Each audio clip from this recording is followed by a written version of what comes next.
नमस्कार। सामुदायिक radio Tikapur FM 101 megahertz को साप्ताहिक प्रस्तुति रेडियो कार्यक्रम हाम्रो शिक्षामा यहाँलाई स्वागत छ। म पूर्ण विक। यो कार्यक्रम तपाईँ हरेक साताको बुधबार सामुदायिक रेडियो टिकापुर एफएम 101 मेगाहर्ज सँगै अनलाइनमा www.tikapurfm.org, mobile apps Tikapur FM र हाम्रो पात्रमा पनि हेर्न र सुन्न सक्नुहुनेछ। आजको कार्यक्रममा हामी कर्णाली मावि टिकापुरमा भएको अपाङ्गता भएका व्यक्तिहरूको विषयमा भएको वक्तृत्व कला प्रतियोगिताको केही अंश यहाँहरूमाझ राख्नेछौँ। कर्णाली मावि टिकापुरमा अपाङ्गता भएका बालबालिकाहरूको सम्मानजनक सहभागिताका लागि सहपाठीको भूमिका विषयक वक्तृत्व कला प्रतियोगिता भएको थियो। सो प्रतियोगितामा प्रथम स्थान हासिल गर्दै कक्षा 10 मा अध्ययनरत छात्रा माण्डवी विष्ट अत्यन्तै भाग्यमानी ठानेकी छु र मलाई यो अवसर प्रदान गराइदिनु भएकोमा सम्पूर्ण स्कुल परिवारलाई हार्दिक धन्यवाद व्यक्त गर्न चाहन्छु। अब म ढिलो नगरी आफ्नो शीर्षकतर्फ अघि बढ्न गइरहेकी छु र मेरो आजको शीर्षक रहेको छ अपाङ्गता भएका बालबालिकाहरूको सम्मानजनक सहभागिताका लागि सहपाठीको भूमिका। सुरुमा जान्न जरुरी छ महोदय, अपाङ्गता भनेको के हो? अपाङ्गता भनेको शारीरिक अङ्गहरूले उसका भित्री कुराहरूको कारणले गर्दा सजिलै रूपमा कार्य गर्न नसक्ने अवस्थालाई अपाङ्गता भनिन्छ। शारीरिक अशक्त हुनु भनेको नै शरीरका कुनै पनि अङ्ग कमजोर भएका कारणले उसले साथ नदिनु हो। तर के यसले मानिसको सोचलाई पनि कमजोर बनाउँछ त? तर के यसले मानिसको सोच, क्षमता, सिप र सपनालाई पनि अशक्त बनाउँछ त? कदापि छैन। हामीले थुप्रै उदाहरणहरू देखेका छौँ। हात नभए पनि चित्र बनाउने कलाकारहरू, खुट्टा नभए पनि देशका लागि पदक जित्ने खेलाडीहरू, आँखा नभए पनि ज्ञानको ज्योति फैलाउने विद्वानहरू। उदाहरणको लागि हामी जमकुमारी घिमिरेलाई हेर्न सक्छौँ। उनी शारीरिक रूपमा अशक्त व्यक्ति हुन्, तर उनले विभिन्न किसिमका खुट्टाले भए पनि कृतिहरू लेखिन् र उनले लेखेका कृतिहरू अहिले पनि विश्वमा प्रसिद्ध रूपमा छन्। र त्यस्ता कार्यहरू जस्ता अपाङ्गताले गर्न सक्छन् त्यस्तो अरूले गर्न सक्दैनन् भन्नेको ज्वलन्त उदाहरण हुन् जमकुमारी घिमिरे। र कोही मान्छे जन्मिँदै अपाङ्ग भएर जन्मिएको हुन्छ भने कोही मान्छे जीवन यात्राको क्रममा कुनै किसिमको दुर्घटना अथवा समस्यामा परेर अपाङ्ग हुन सक्छ। अपाङ्गका प्रकारहरू शारीरिक र मानसिक भए तापनि यस अन्तर्गत पर्ने हात खुट्टा नचल्ने, आँखा नदेख्ने, कान नसुन्ने र दिमागले काम नगर्ने आदि हुन्। र यसका प्रमुख कारणहरू भने दुर्घटना र रोग हो। र मलाई लाग्छ, मेरो विचारमा अपाङ्गता कसैको रहर होइन, यो एउटा परिस्थितिले सिर्जना गर्ने नियति मात्र हो।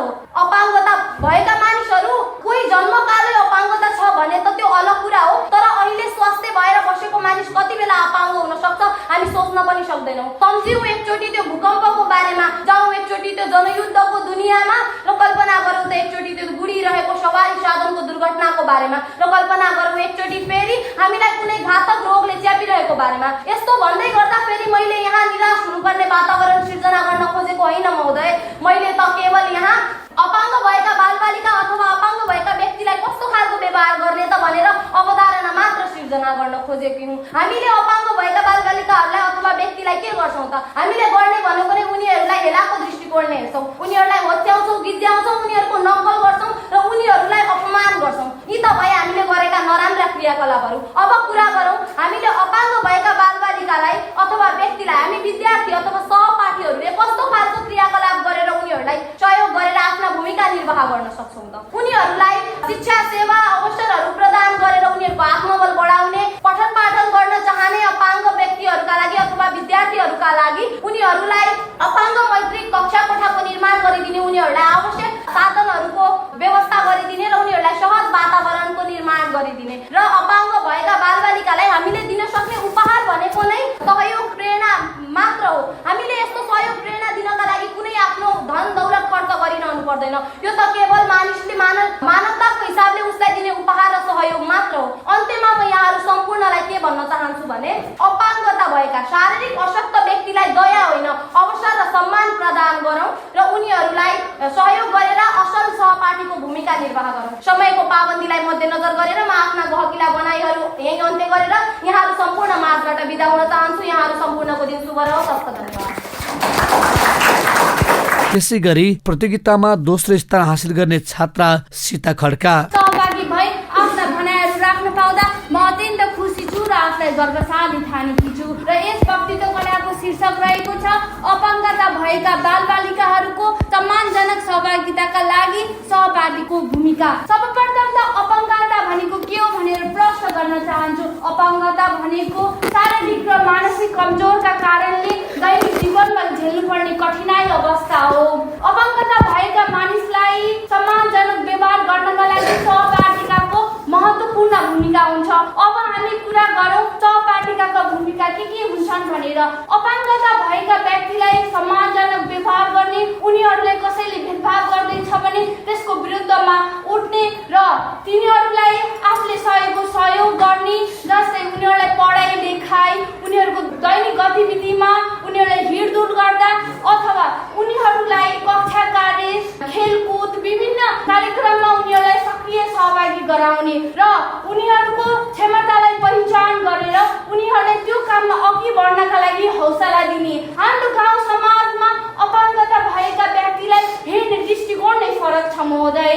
त्यस्तो दृष्टिकोणलाई हामीले त्याग्नुपर्छ र अपाङ्गतालाई पनि राज्यको सामु ल्याउनुपर्छ र उनीहरूको लुकेका प्रतिभालाई पनि हामीले मध्यनजर गर्नुपर्छ र उनीहरू पनि सफल हुन सक्छन्। जस्तै हामी उदाहरणका लागि लिन सक्छौँ झमक कुमारी घिमिरे। उनी जन्मिँदा अपाङ्गताका रूपमा जन्मेकी थिइन् र उनले पनि गाउँ समाजको हेला अवहेलना उनलाई पनि गाउँ समाजले गिज्याउँथ्यो। उनी भित्रको क्षमता र अटुट लगनशीलताको कारणले उनी अहिले हामी सबैका लागि प्रेरणाको स्रोत बन्न पुगेकी छन् र यस्ता थुप्रै उदाहरणहरू हाम्रो गाउँ समाजमा पनि छन् र तिनलाई हामीले कसरी अगाडि ल्याउने, उनीहरूको आवाज कसरी उठाउने भनेर विभिन्न कार्यक्रमहरू सञ्चालन गर्नुपर्छ र उनीहरूलाई हामीले राज्य सामु ल्याउनुपर्छ। उनीहरूको लुकेका प्रतिभालाई हामीले अगाडि ल्याउनुपर्छ। यसो भयो भने उनीहरूको व्यक्तित्व विकास हुन्छ, उनीहरूलाई पनि म गर्न सक्छु भनेर हौसला मिल्छ र उनीहरू हामी हाम्रो सोचलाई सकारात्मक बनाउनु पर्छ भन्दै र म अन्त्यमा के भन्न चाहन्छु भने हामी सक्छौँ भने अपाङ्गताको व्यक्तिलाई सहयोग गरौँ, सम्मान गरौँ। यदि सक्दैनौँ भने हेला अवहेलना पनि नगरौँ भन्दै म आफ्ना 2-4 शब्दहरू यहीँ टुङ्गाउन चाहन्छु। धन्यवाद। हवस् त आजको समय सकियो। अर्को हप्ता फेरि नयाँ विषयवस्तुका साथ तपाईँ हाम्रो भेट हुने रहेछ। यतिन्जेल कार्यक्रम सुनेर साथ दिनुभएकोमा तपाईँलाई धन्यवाद। साथै प्राविधिक मित्र रत्नापुरलाई धन्यवाद दिँदै कार्यक्रमबाट म पूर्ण बिक पनि बिदा हुन्छु। नमस्कार।